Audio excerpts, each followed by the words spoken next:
ya ketika Mas Yusuf ini berjualan ayam. Karena saking banyaknya pesaing dan juga salah satu pesaingnya dalam berjualan ayam ini ada yang ya bisa dibilang ada yang mengerjai atau juga menjahili usahanya, sehingga penerawangan kan lapaknya Mas Yusuf ini. Dan diketahui lah memang ada yang mengerjai atau ternyata ada yang mengerjai atau menjahili lapak jualan Mas Yusuf ini, dan membawa sebuah bingkisan kain putih dan di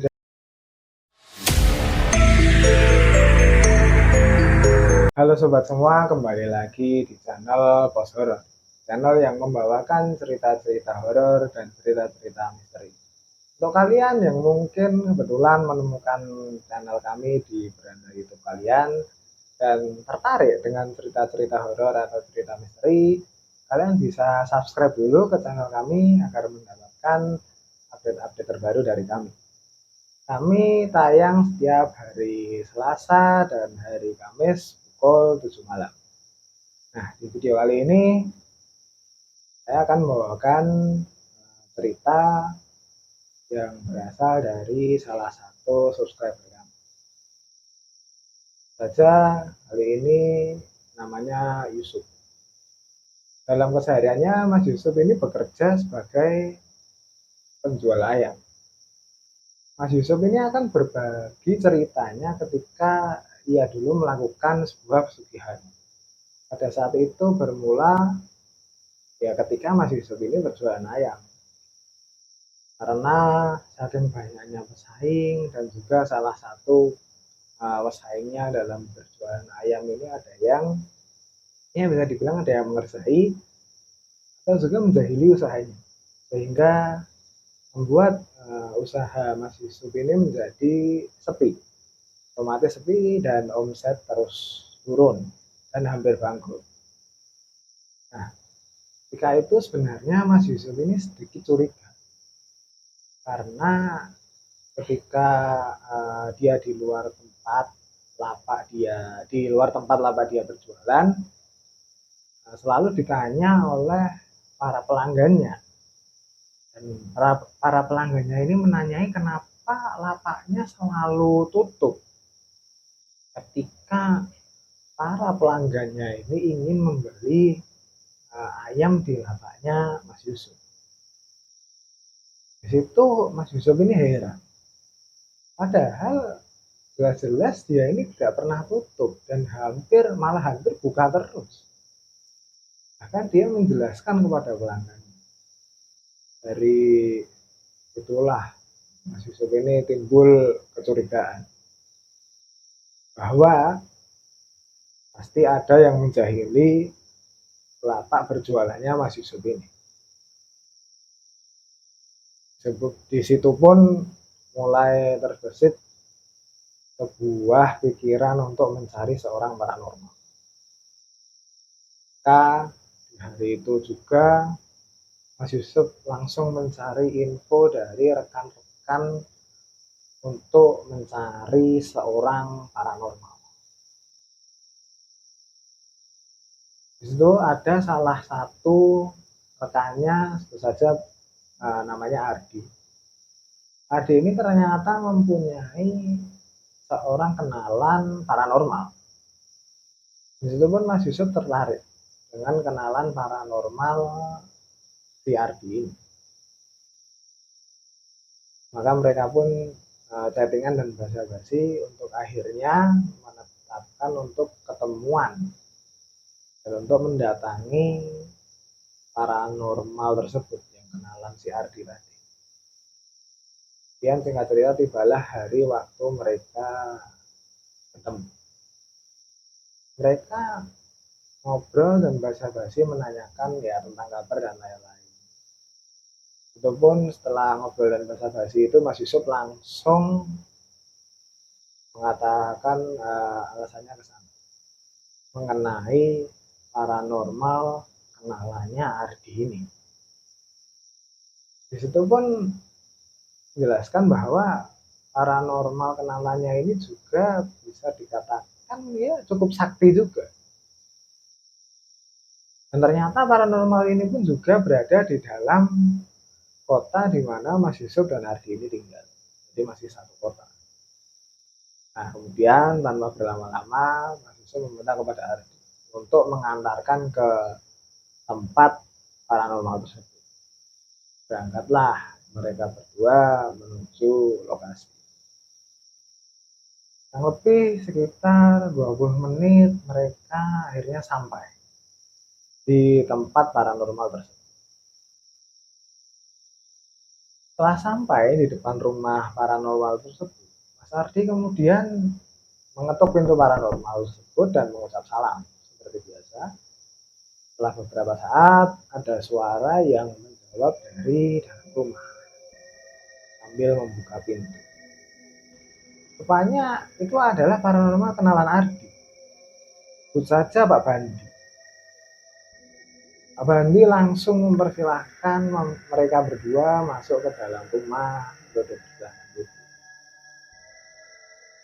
Kemudian Pak Bandi, Mas Yusuf, dan kemudian Ardi pun berbahasa basi di awal, saling menanyakan kabar satu sama lain.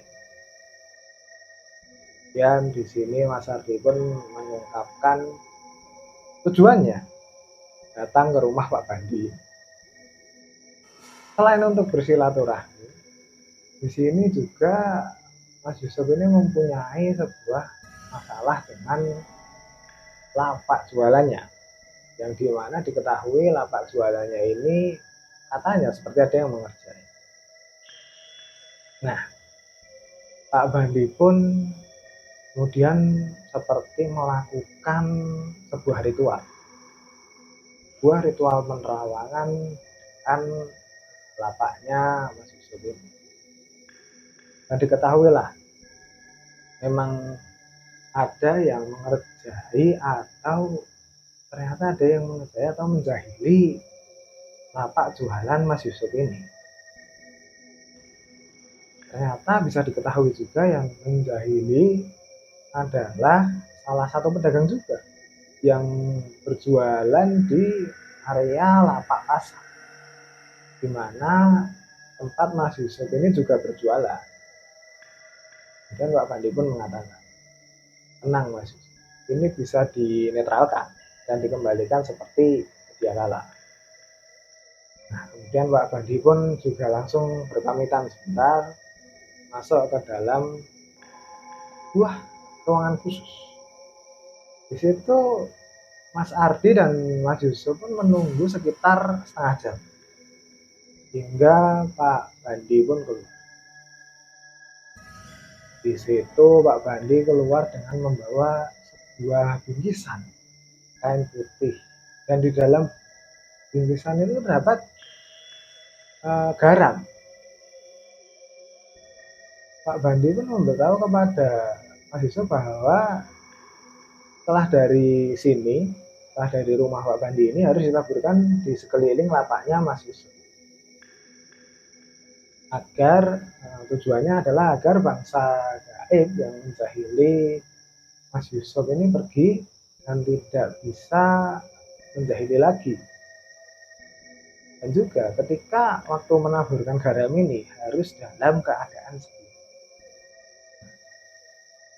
Setelah itu Mas Yusuf dan Mas Ardi pun berpamitan pulang. Dan juga tak lupa mengucapkan terima kasih kepada Pak Bandi. Setelah itu singkat cerita tanpa berlama-lama Mas Yusuf pun meminta Mas Ardi menuju ke pasar di malam hari, di tempat lapaknya Mas Yusuf ini berada. Dan mereka pun berangkat pada malam hari di waktu pasar tutup sehingga pasar tersebut sepi.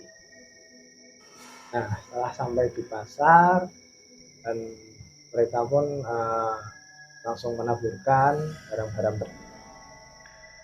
Setelah selesai, mereka pun pulang.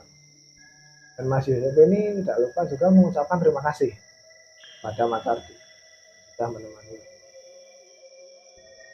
Dan benar saja, keesokan harinya ketika Mas Yusuf ini membuka lapaknya langsung laris lagi seperti biasanya. Nah, yang ternyata berhentinya gangguan ini kurang lebih hanya 2 minggu. Setelah 2 minggu, gangguan ini ternyata muncul lagi, yang bermula dengan sepinya lapak, dan juga ayam-ayamnya yang seharusnya masih segar tiba-tiba menjadi busuk dan bau.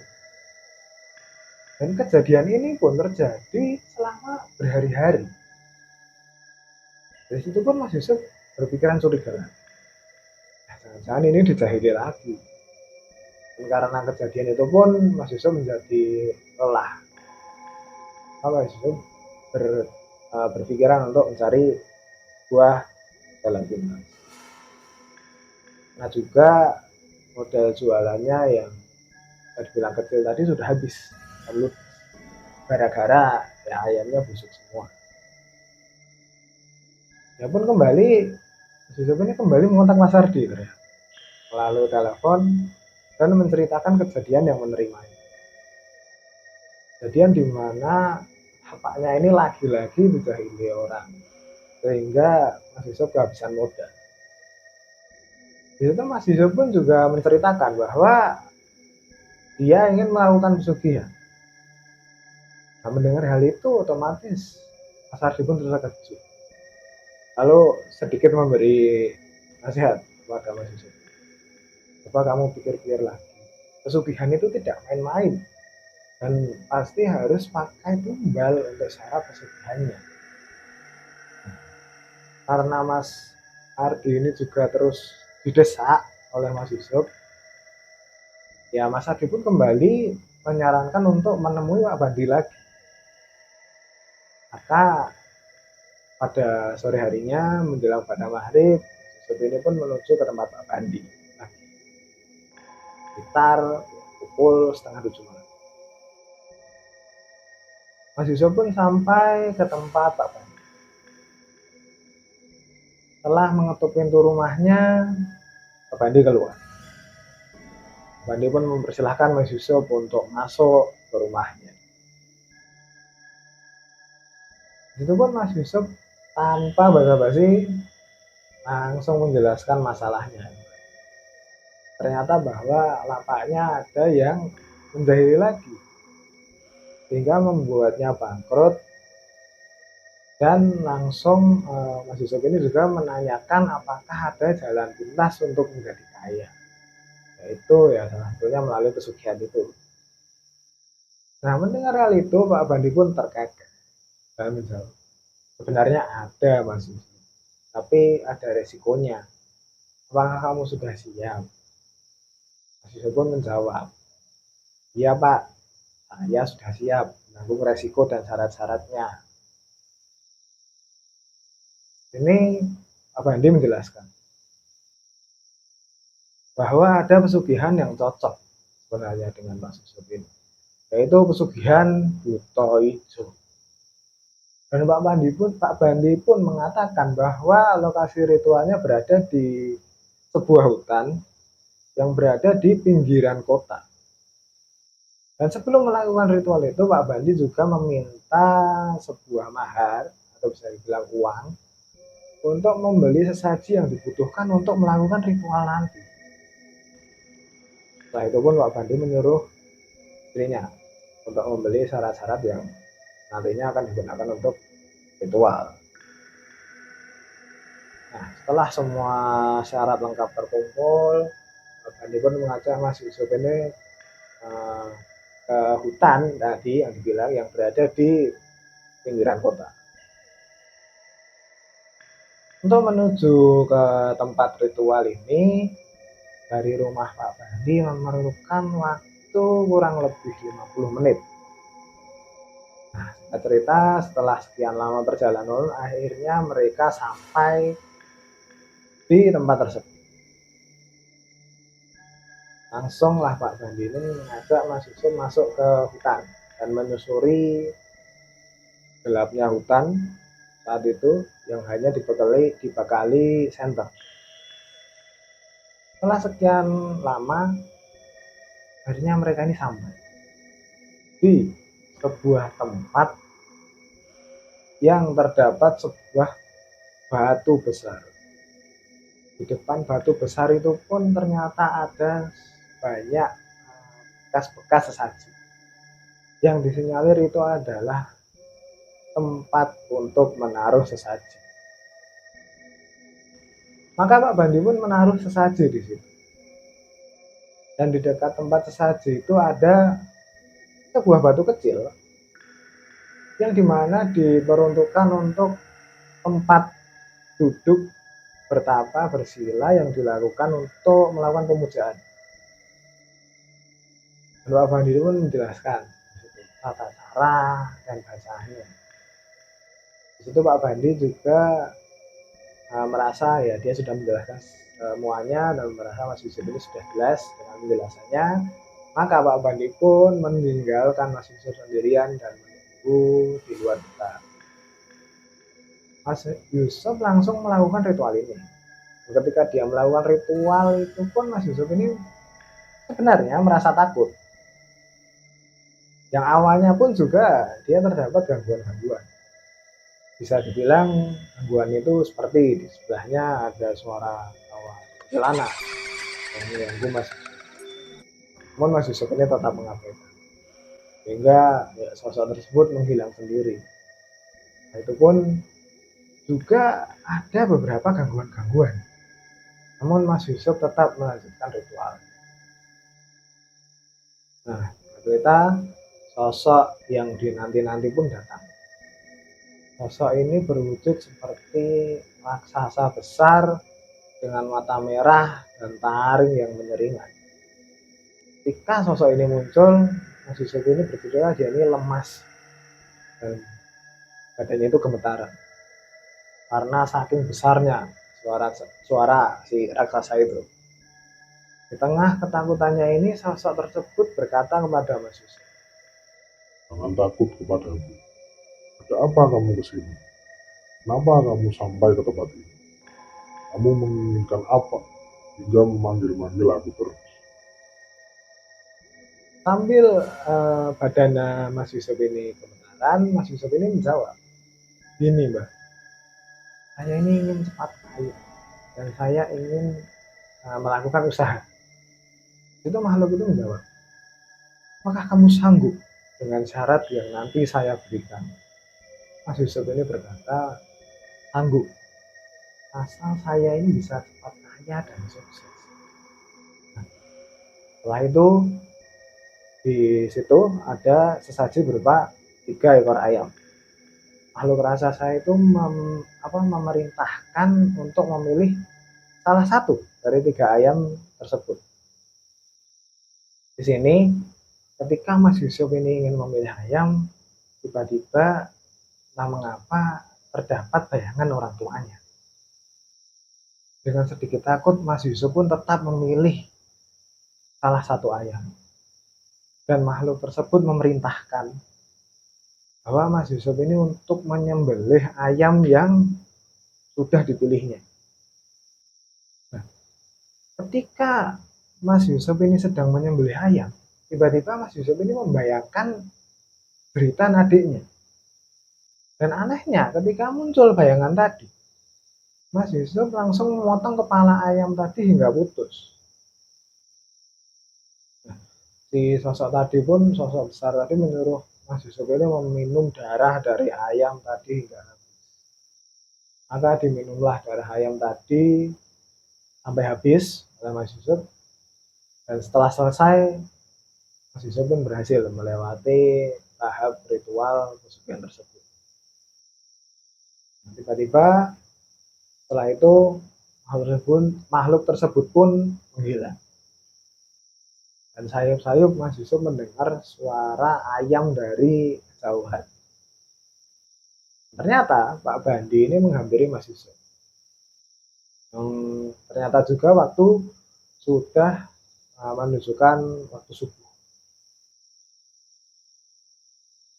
Pak Bandi pun mengucapkan selamat kepada Mas Yusuf. Di situ Pak Bandi mengajak Mas Yusuf untuk kembali ke rumah Pak Bandi. Mas Yusuf diberi penjelasan oleh Pak Bandi tentang tata cara pesugihan ini. Bahwa di rumahnya harus disiapkan suatu ruangan khusus yang digunakan untuk melakukan ritual. Dan dikarenakan Mas Yusuf ini sudah tinggal di rumah sendiri, ya maka dia langsung menyiapkan saja ruangan ini. Dan malam harinya Mas Yusuf disuruh tidur di ruangan itu. Ketika sedang tidur, Mas Yusuf ini ternyata didatangi lagi oleh makhluk.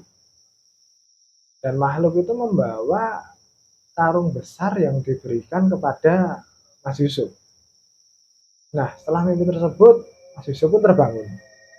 Ternyata karung besar tadi berada di sebelah Mas Yusuf. Karena penasaran, Mas Yusuf pun langsung membuka karung tadi yang ada di sebelahnya ini.